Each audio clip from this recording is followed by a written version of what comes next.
Hello বন্ধুরা, gamma রেডিয়েশনের প্রভাবে সাধারণ এক বিজ্ঞানীর ভেতরে লুকিয়ে থাকা এক অতিকায় দানবের গল্প নিয়ে আজ আমরা হাজির হয়েছি। মার্ভেল সিনেম্যাটিক ইউনিভার্সের অন্যতম সেরা action packed movie the incredible Hulk. গল্পের গভীরে যাওয়ার আগে চলুন জেনে নিই, এই মুভিতে ব্রুস ব্যানারের চরিত্রে অভিনয় করেছেন দুর্দান্ত অভিনেতা এডওয়ার্ড নর্টন। এতে এমন কিছু লুকানো রহস্য বা হিডেন ডিটেইলস রয়েছে যা প্রথমবার দেখলে চোখ এড়িয়ে যাওয়াটাই স্বাভাবিক। সত্যি বলতে মুভিটা ২-৩ বার দেখার পরই আমি সেই সূক্ষ্ম বিষয়গুলো ধরতে পেরেছি। আজকের এই সম্পূর্ণ এক্সপ্লেনেশনে আমি সেই অজানা দিকগুলোই আপনাদের সামনে তুলে ধরব, তাই আসল মজা পেতে ভিডিওটি শেষ পর্যন্ত দেখতে থাকুন। চলুন সরাসরি ঢুকে পড়া যাক গল্পের ভেতরে। ব্রাজিলে আত্মগোপন এবং এক ছোট্ট ভুল। গল্পের শুরুতেই আমরা দেখতে পাই ডক্টর ব্রুস ব্যানারকে। সে এখন আমেরিকার ধরাছোঁয়ার বাইরে, ব্রাজিলের রিও ডি জেনিরোতে এক ঘিঞ্জি এলাকায় আত্মগোপন করে আছে। ৫ বছর আগে গামা রেডিয়েশনের এক মামারাত্মক এক্সপেরিমেন্টের কারণে তার ডিএনএতে পরিবর্তন আসে। এখন তার হার্ট রেট যদি মিনিটে ২০০-এর বেশি হয়ে যায়, তবে সে পরিণত হয় এক বিশাল সবুজ দানবে, যাকে আমরা চিনি হাল্ক নামে। ব্রুস নিজেকে শান্ত রাখার জন্য মার্শাল আর্টস এবং ব্রিদিং টেকনিক শিখছে। সে একটি জুস ফ্যাক্টরিতে কাজ করে এবং ইন্টারনেটে গোপনে মিস্টার ব্লু ছদ্মনামের এক বিজ্ঞানীর সাথে নিজের এই অবস্থা সারানোর উপায় খুঁজছে। ব্রুসের নিজের ছদ্মনাম মিস্টার গ্রিন। সবকিছু ঠিকঠাকই চলছিল, কিন্তু একদিন ফ্যাক্টরিতে কাজ করার সময় মেশিনের এক কোণায় ব্রুসের হাত কেটে যায় এবং এক ফোঁটা রক্ত নিচে থাকা একটা জুসের বোতলে পড়ে যায়। সেই বোতলটি এক্সপোর্ট হয়ে চলে যায় আমেরিকায়, আর সেই জুস খেয়ে আমেরিকার এক বয়স্ক লোক অসুস্থ হয়ে পড়ে। শিকারীর আগমন এই ঘটনাটি নজর কাড়ে আমেরিকান মিলিটারির জেনারেল থাডিয়াস থান্ডারবোল্ট রসের। এই জেনারেল রস হলেন ব্রুসের প্রেমিকা বেটি রসের বাবা, যে কিনা গত ৫ বছর ধরে ব্রুসকে পাগলের মতো খুঁজছে। রক্তে গামা রেডিয়েশনের অস্তিত্ব টের পেয়ে জেনারেল রস বুঝে যান যে ব্রুস ব্যানার ব্রাজিলেই আছে। সে তার স্পেশাল ফোর্সের সেরা কমান্ডো এমিল ব্লোনস্কিকে ভাড়া করে ব্রুসকে ধরে আনার জন্য তারা ব্রাজিলের সেই বস্তিতে হামলা চালায়। কিন্তু ব্রুস ব্যানারও আগে থেকেই সতর্ক ছিল। মিলিটারির উপস্থিতি টের পেয়েই সে তার অত্যাধুনিক ক্যামেরার মাধ্যমে তাদের সঠিক অবস্থান স্ক্যান করে ফেলে। এরপর মিলিটারির চোখের ধুলো দিয়ে শুরু হয় তার শ্বাসরুদ্ধকর এক পালানোর মিশন। ব্রুস দৌড়ে পালাতে থাকে।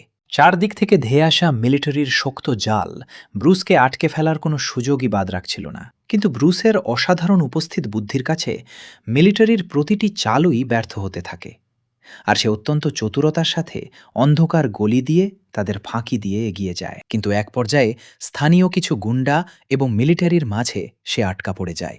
একদিকে অত্যাধুনিক অস্ত্রে সজ্জিত আমেরিকান মিলিটারি, আর অন্যদিকে এলাকার লোকাল গুন্ডা। এই দুই পক্ষের সাঁড়াশি আক্রমণ থেকে কোনো মতে নিজেকে বাঁচিয়ে ব্রুস দৌড়ে এসে আশ্রয় নেয় তার নিজের কর্মস্থলে, সেই অন্ধকার জুস ফ্যাক্টরিতে। একটা বিষয় হয়তো আপনারা খেয়াল করেছেন, ব্রুসের হালকে পরিণত হওয়াটা কিন্তু এত সহজ ছিল না। এর পুরোটাই নির্ভর করত তার হার্ট রেটের ওপর। উত্তেজনা বা ভয়ে তার হৃদস্পন্দন যখনই ২০০ বিট ক্রস করত, তখনই বেরিয়ে আসত সেই সবুজ দানব। আর ঠিক এই কারণেই ব্রুস সবসময় হাতে ওই স্পেশাল ঘড়িটি পরে থাকত, যার মাধ্যমে সে নিজের হার্ট রেট মনিটর করে দানবটাকে আটকে রাখার আপ্রাণ চেষ্টা করত। মারধরের কারণে ব্রুসের হার্ট রেট ২০০ পার হয়ে যায়। অন্ধকার এক কারখানার ভেতরে জন্ম নেয় দানবীয় হাল্ক। সে একাই পুরো মিলিটারি ফোর্সকে তছনছ করে দেয়। ব্লোনস্কি নিজের চোখে এই দানবকে দেখে হতবাক হয়ে যায়। হাল্ক সেখান থেকে পালিয়ে যায়, আর ব্লোনস্কি জানতে পারে যে ব্রুস ব্যানারই আসলে এই দানব। পুরনো প্রেম এবং কালভার ইউনিভার্সিটির লড়াই ব্রুস বুঝতে পারে মিস্টার ব্লু এর সাথে দেখা করা ছাড়া তার আর কোনো উপায় নেই। সে অনেক কষ্টে বর্ডার পার হয়ে আবার আমেরিকায় ফিরে আসে এবং সোজা চলে যায় কালভার ইউনিভার্সিটিতে। সেখানে সে দূর থেকে তার পুরনো প্রেমিকা বেটি রসকে দেখে, যে এখন অন্য একজনের, লিওনার্ড স্যামসন সাথে সম্পর্কে জড়িয়েছে। কালভার ইউনিভার্সিটির কড়া নিরাপত্তা আর মিলিটারির নজর এড়াতে ব্রুস এবার এক অভিনব ছদ্মবেশ ধারণ করে। সে স্ট্যানলি নামের এক পুরনো পরিচিতর দোকানে পিৎজা ডেলিভারি বয়ের কাজ নেয়, যাতে এই সাধারণ পরিচয়ের আড়ালে সে সবার অলক্ষ্যে ইউনিভার্সিটির ভেতরে ঢুকতে পারে।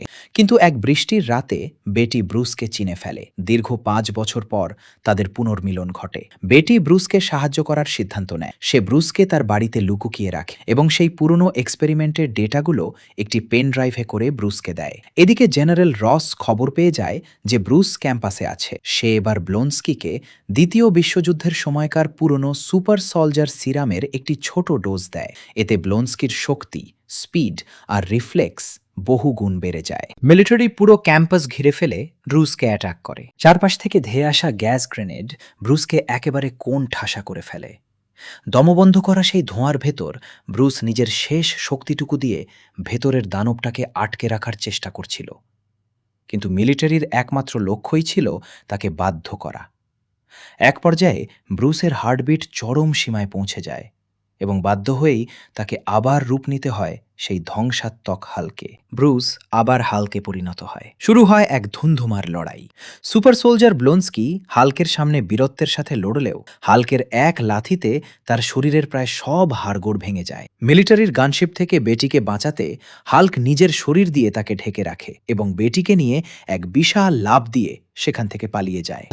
হাল্ক বেটিকে নিয়ে এক পাহাড়ের গুহায় আশ্রয় নেয়। সকালে ব্রুস স্বাভাবিক অবস্থায় ফিরে আসে। তারা দুজনে মিলে এবার নিউ ইয়র্কের উদ্দেশ্যে রওনা হয়, কারণ মিস্টার ব্লু সেখানেই থাকে। নিউ ইয়র্কে এসে তারা দেখা করে ডক্টর স্যামুয়েল স্টার্নসের সাথে, যে আসলে ইন্টারনেটের সেই মিস্টার ব্লু। ডক্টর স্টার্নস ব্রুসের জন্য একটি অ্যান্টিডট তৈরি করেছিল। ব্রুস সেটা নিজের শরীরে পুশ করার ঝুঁকি নেয়। অ্যান্টিডটটি কাজ করে এবং ব্রুসের হাল্ক ট্রান্সফরমেশন মাঝপথেই থেমে গিয়ে তাকে স্বাভাবিক মানুষে পরিণত করে। ব্রুস ভাবে সে হয়তো চিরতরে সুস্থ হয়ে গেছে, কিন্তু তখনই এক ভয়ঙ্কর সত্য বেরিয়ে আসে। ডক্টর স্টার্নস জানায় ব্রুস তাকে যে রক্তের স্যাম্পল পাঠিয়েছিল সে সেটাকে ক্লোন করে ল্যাবরেটরি ভর্তি করে ফেলেছে। তার উদ্দেশ্য হল মানবজাতির চিকিৎসা ও বিবর্তনে এই রক্ত ব্যবহার করা। ব্রুস ভয় পেয়ে যায় এবং তাকে এসব নষ্ট করতে বলে। ঠিক এই সময়েই জেনারেল রসের মিলিটারি সেখানে হানা দেয়। তারা ব্রুসকে ধরে ফেলে, কিন্তু হাসপাতালে ভর্তি থাকা ব্লোনস্কি, যার হাড়গোড় সুপার সিরামের কারণে খুব দ্রুত জোড়া লেগে গিয়েছিল, সে আরও পাওয়ারের লোভে ডক্টর স্টার্নসকে বাধ্য করে তার শরীরে ব্রুসের গামা রেডিয়েশন যুক্ত রক্ত পুশ করতে। সুপার সোলজার সিরাম এবং হাল্কের রক্তের মিশ্রণে ব্লোনস্কি পরিণত হয় এক বিভৎস, বিশাল এবং ভয়ঙ্কর দানবে, যাকে বলা হয় অ্যাবমিনেশন। রূপান্তরিত হওয়ার পর অ্যাবমিনেশন ল্যাব ধ্বংস করে বেরিয়ে পড়ে। তার ধাক্কায় ডক্টর স্টার্নসের মাথায় আঘাত লাগে এবং ব্রুসের এক ফোঁটা রক্ত স্টার্নসের কাটা ঘায়ে মিশে যায়, যা দেখে বোঝা যায় স্টার্নসের মাথা ফুলে বড় হচ্ছে।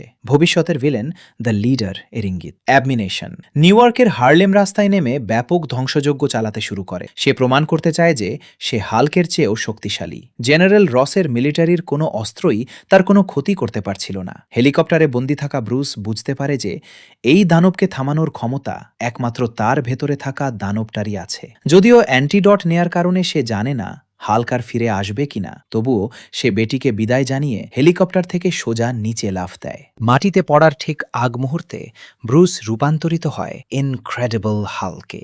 মাটি কাঁপিয়ে সে উঠে দাঁড়ায়। শুরু হয় হাল্ক এবং অ্যাবমিনেশনের মধ্যে এক এপিক এবং ডিস্ট্রাকটিভ ফাইট। দুজনের মারামারিতে রাস্তাঘাট, বিল্ডিং, গাড়ি সব চূর্ণ বিচূর্ণ হতে। লড়াইয়ের এক পর্যায়ে গিয়ে মনে হচ্ছিল হাল্ক বুঝি এবার হেরেই যাবে। অ্যাবমিনেশনের বিশাল শক্তি আর একের পর এক নিষ্ঠুর আঘাতের সামনে হাল্ক যেন বারবার পরাস্ত হচ্ছিল। পরিস্থিতি এমন হয়ে দাঁড়িয়েছিল যে মনে হচ্ছিল এই ভয়ঙ্কর দানবের কাছে হাল্কের আজ আর কোনো রক্ষাই নেই। পরিস্থিতি পুরোপুরি হাতের বাইরে চলে যাচ্ছে দেখে এবার আকাশ থেকে সরাসরি হামলে পড়ে মিলিটারি। জেনারেল রস তার হেলিকপ্টার থেকে দানবটাকে লক্ষ্য করে অনবরত গুলি চালানোর নির্দেশ দেন। আকাশ থেকে বৃষ্টির মতো গুলি ধেয়ে আসতে থাকে, কিন্তু জেনারেল রস তখনও ঘুণাক্ষরেও বুঝতে পারেননি যে এই আক্রমণ তাদের নিজেদেরকেই এক নিশ্চিত মৃত্যুর মুখে ঠেলে দিতে যাচ্ছে। অ্যাবমিনেশন বেটি এবং জেনারেল রসের হেলিকপ্টারটি ধ্বংস করার চেষ্টা করে। হেলিকপ্টারের ভয়াবহ আগুন নেভাতে সে তার বিশাল 2 হাত একসাথে সজোরে বাড়ি দিয়ে এক ভয়াবহ শকওয়েভ তৈরি করে, আর তার হাতের সেই বাতাসের শক্তিতেই 1 সেকেন্ডে নিভে যায় হেলিকপ্টারের আগুন। নিজের জীবন বাজি রেখে হেলিকপ্টার এবং বেটিকে নিশ্চিত মৃত্যুর হাত থেকে বাঁচায় হাল্ক। কিন্তু এই সুযোগে অ্যাবমিনেশন পেছন থেকে আবারও তার উপর পাশবিক আক্রমণ চালায়। তবে এবার হাল্কের ধৈর্যের বাঁধ পুরোপুরি ভেঙে যায়। হাতে এক ভারী লোহার শিকল নিয়ে অ্যাবমিনেশন যখন মৃত্যুর মতো ধেয়ে আসছিল, হাল্ক তখন চরম শক্তির এক নতুন রূপ দেখায়। সে তার 2 হাত দিয়ে মাটিতে এমন জোরে আঘাত করে যে পুরো রাস্তায় রীতিমতো ভূমিকম্প শুরু হয়ে যায়। সেই প্রচণ্ড ঝাঁকুনিতে অ্যাবমিনেশনের হাত থেকে শিকলটি খসে মাটিতে পড়ে যায়। আর ঠিক তখনই হাল্ক সেই শিকলটা নিজের হাতে তুলে নেয় এবং অ্যাবমিনেশন কিছু বুঝে ওঠার আগেই সেটি দিয়ে তার গলা শক্ত করে পেঁচিয়ে ধরে। ঠিক তখন বেটি তাকে থামতে অনুরোধ করে। হাল্ক অ্যাবমিনেশনকে জীবিত অবস্থায় মিলিটারির হাতে তুলে দেয়। এরপর পুলিশের সাইরেন শুনে হাল্ক বেটির দিকে শেষবারের মতো তাকিয়ে এক বিশাল গর্জনের সাথে রাতের অন্ধকারে বিল্ডিং টপকে পালিয়ে যায়। ঘটনার 1 মাস পর আমরা ব্রুস ব্যানারকে দেখতে পাই কানাডার ব্রিটিশ কলাম্বিয়ার বেলা কুলা নামের এক বরফ ঘেরা নির্জন জঙ্গলে। সে একা একটি কেবিনে বসে ধ্যান করছে। এতদিন সে চেষ্টা করত কিভাবে হাল্ককে দমিয়ে রাখা যায়, কিন্তু এবার দেখা যায় সে নিজে থেকেই তার হার্ট রেট বাড়াচ্ছে। হঠাৎ ব্রুসের চোখ সবুজ হয়ে ওঠে এবং তার ঠোঁটের কোণে ফুটে ওঠে এক রহস্যময় হাসি। অর্থাৎ ব্রুস এখন হাল্কের ট্রান্সফরমেশন নিজের কন্ট্রোলে নিয়ে এসেছে। গল্পের একদম শেষে হতাশ জেনারেল রসকে একটিবারে বসে ড্রিঙ্কস করতে দেখা যায়। হঠাৎ করেই সেখানে উপস্থিত হয় বিলিয়নেয়ার টনি স্টার্ক, আর তার এই আগমনের মাধ্যমেই শুরু হয় মার্ভেল সিনেম্যাটিক ইউনিভার্সের এক নতুন অধ্যায়। তো বন্ধুরা, এই ছিল দ্য ইনক্রেডিবল হাল্কের সম্পূর্ণ গল্প। ভিডিওটি ভালো লাগলে লাইক ও সাবস্ক্রাইব করতে একদম ভুলবেন না। ভিডিওতে কোনো ভুল ত্রুটি থাকলে অবশ্যই কমেন্ট বক্সে ধরিয়ে দেবেন।